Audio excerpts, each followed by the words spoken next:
ఆడుతూ పాడుతూ పాడుతుంటే కంపు గింపే మొల్లదే. నమస్కారం వాలేశ్వరరావు గారు. Voice speaking. నేను అన్నయ్య గారు, సుధా వాళ్ళ నాన్న. Hello brother, how are you? అన్నయ్య గారు ఏమిటిది? అదే హోంవర్క్. ఇలా ఆదివారం కదా, సరదాగా పిడకలు చేస్తాను అన్నమాట. ఆబి అది జరగానే మీరేంటి సడన్ గా సండే వచ్చారు? ఏం లేదు, అమ్మాయి నీళ్లు వేసుకున్నాను ఉత్తరం రాస్తాను చూసిపోదామని వచ్చాను. అర్రే, అమ్మాయి అబ్బాయి ఊరెళ్ళారే. సిస్టర్ ఒక్కతే ఉందే. సిస్టర్ రండి కూర్చోండి. తల్లి లేని బిడ్డ కదా అని అమ్మాయిని కాస్త గారంగా పెంచాను. దానివల్ల మీకేం ఇబ్బంది కలగడం లేదు కదమ్మా? ఇబ్బంది? రామ రామ రామ రామ రామ, అస్సలు ఇబ్బంది లేదు. అంత పిచ్చ హ్యాపీసే కదమ్మా? అవునన్నయ్య గారు, నాకు కూతురు లేని లోటు తీరుస్తుంది. దానికి తల్లి లేని లోటు మా సిస్టర్ తీరుస్తుంది. అంతా దాని అదృష్టం. చూడమ్మా, కడుపుతో ఉన్నవాళ్ళు కుంకుమ పువ్వు తింటే పుట్టే పిల్లలు ఎర్రగా పుడతారని తెప్పించాను. రోజు కాస్త పాలలో కలిపి ఇస్తూ ఉండండి. అలాగే. వీలు చూసుకొని మళ్ళీ నేను ఇంకో వారం రోజుల్లో వస్తానమ్మా.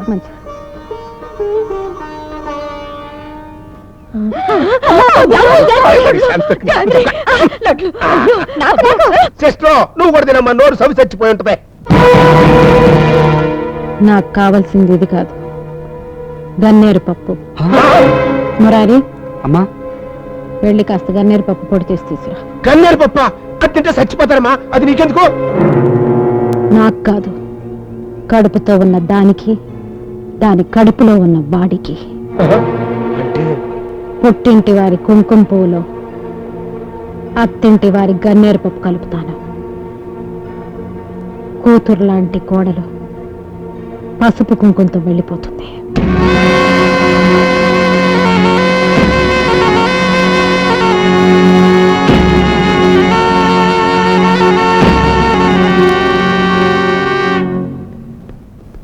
బాబు, అమ్మా, ఇది ఇందాక మీ మామగారు వచ్చినప్పుడు ఇచ్చెళ్ళారు. అమ్మాయికి ఇవ్వు. ఏంటమ్మా ఇది? కుంకుమ పువ్వు. కడుపుతో ఉన్నవాళ్ళు పాలల్లో కలుపుకుని తాగితే పుట్టబోయే బిడ్డ ఎర్రగా పుడతాడు. మర్చిపోకుండా రోజు వాడమను. అది మర్చిపోయినా నేను మర్చిపోను, స్వయంగా నేనే కల్పిస్తా.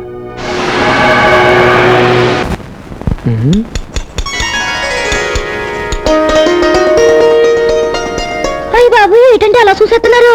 మా ఆయనకి తిట్టి తగులుతుంది. ఏంటి ఇవన్నీ? కడుపుతో ఉన్న వాళ్ళు ఎక్కువగా ఏ మనిషిని చూస్తారో వాళ్ళ పోలికలతోనే బిడ్డ పుడుతుందట. నాకేమో తలుపుతీస్తే మీ మావయ్య, గడప దాటితే ఓబయ్య తప్ప ఇంకెవ్వరూ కనిపించవట్లేదు. అందుకే మీ ఫోటోలు పెట్టుకుంటున్నాను. అలాగా? అయితే వెంటనే ఎన్ని తీసేసి మా అమ్మ ఫోటోలు పెట్టు. అమ్మ లాంటి పాప పడద్ది.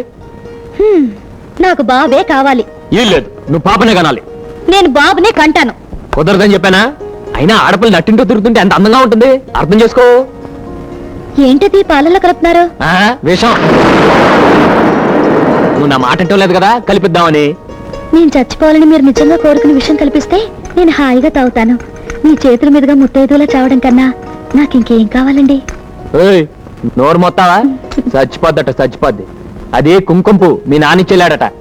చూసారా, మా నాన్నకి నేనంటే ఎంత ప్రేమో గుర్తు పెట్టుకుని మరీ తెచ్చిచ్చాడు. మా అమ్మకు అంతకంటే ఎక్కువ ప్రేమ. గదిలో పక్కంటే గుర్తెట్టుకుని మరీ పిలిచిచ్చింది. ఇదిగో తాగు.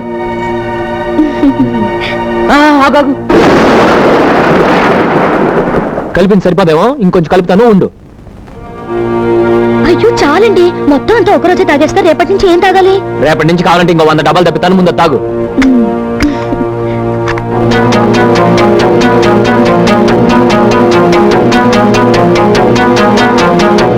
ఏంటి తాగవే? మొట్టమొదటిసారి బిడ్డ కోసం తాగుతున్నాను కదా, ఒకసారి దేవుడు దండం పెట్టుకొస్తాను. అవునవును, నిజమే. వెళ్ళరా. అమ్మా, మిమ్మల్ని చంపాలని చూస్తున్నారా రాక్షసులు? ఏం నువ్వు అనేది? అమ్మమ్మ, మీ నాన్నగారు తెచ్చిన కుంకుమ పూలో గన్నేరు పప్పు కలిపి అబ్బాయి గారికి ఇచ్చారు. అది విషయం అని తెలియక ఆయన మీకు పాలలో కల్పిస్తున్నారు. తాకండమ్మా, చచ్చిపోతారు.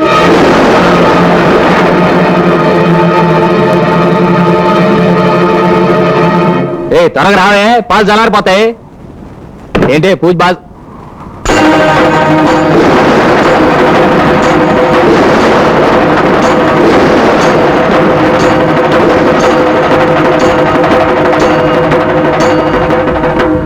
ఏంటి కత్తి?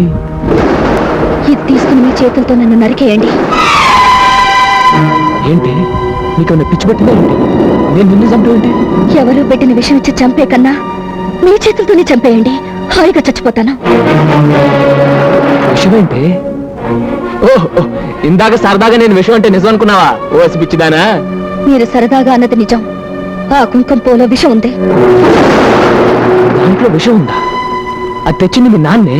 మా నాన్న తెచ్చినప్పుడు అది వట్టి కుంకుమ పువ్వే. మీ అమ్మ చేతిలోకి వచ్చాక విషమైంది.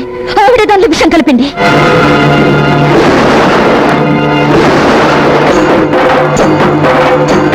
మీ ప్రియాతి ప్రియమైన అమ్మ, మీ కంటికి దేవతలా కనిపించే మీ అమ్మ విషం కలిపిందంటే నమ్మలేకపోతున్నారు కదా?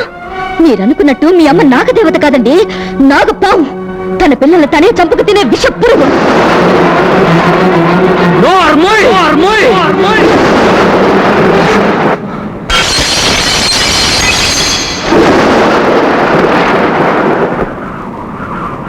మా అమ్మ దేవతే, దేవత. ఆ దేవత విషయం కలిపిందంటే మీరు నమ్మరండి, నాకు తెలుసు. అందుకే నేను చంపమంటున్నాను. మరొకరు ఆ మాట అంటే మరో క్షణంలో చంపేశావండి. కానీ ఇంకా పని చేయలేదంటే నీ మాట మీద విలువ ఉండబట్టి. మా మామయ్య దొంగ అన్నావు, నమ్మాను. మా తమ్ముడు మోసగాడు అన్నావు, నమ్మాను.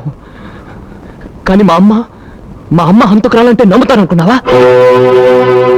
పాలలో విషం కలిసిందని, కలిపింది మా అమ్మాయినని ఎవరు చెప్పారు? ఎలా తెలిసింది? ఇది నిజమని నువ్వు నిరూపించకపోతే నిన్ను నిజంగా నరికేస్తాను. చెప్పు చెప్పు.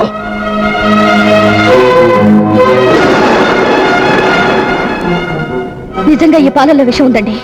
ఇందులో విషం కలిపింది మీ అమ్మే. కావాలంటే మీ అమ్మని పిలిచి పాలు తాగమనండి. ఎవరే? ఈ విషం తాగి మీ అమ్మ చచ్చిపోతుందని భయపడుతున్నారా? మీ అమ్మ మీద మీకు చాలా నమ్మకం ఉంది కదండి. పిలిచి తాగమనండి, పిలవండి. తాగమంటాను, ఇప్పుడే పిలిచి తాగమంటాను. కానీ మా అమ్మ ఈ పాలు దాకా చచ్చిపోతే, ఈ పాలల్లో విషం కలిపిందని నువ్వు వేసి నిందకు చచ్చిపోతుంది, గుండె పగిలి చచ్చిపోతుంది. అయ్యో భగవంతుడా, ఇప్పటికైనా మీ పిచ్చి నమ్మకాన్ని వదిలిపెట్టండి. ఆవిడ మాయలోంచి బయటపడండి. నేను చెప్పేదంతా నిజమండి. నా కడుపులో పెరుగుతున్న బిడ్డ మీద ఒట్టేసి చెప్తున్నాను. ఆ పాలల్లో విషం ఉంది, ఉంది, ఉంది, ఉంది. సరే, ఈ పాలల్లో విషం ఉందనే కదా అది రుజువు చేయడానికి ఈ పాలు మా అమ్మే దాగనక్కర్లేదు, నేను తాగినా చాలు. తాగొద్దండి. ఏమండి? వద్దు. తాగొద్దండి. ఏమండి?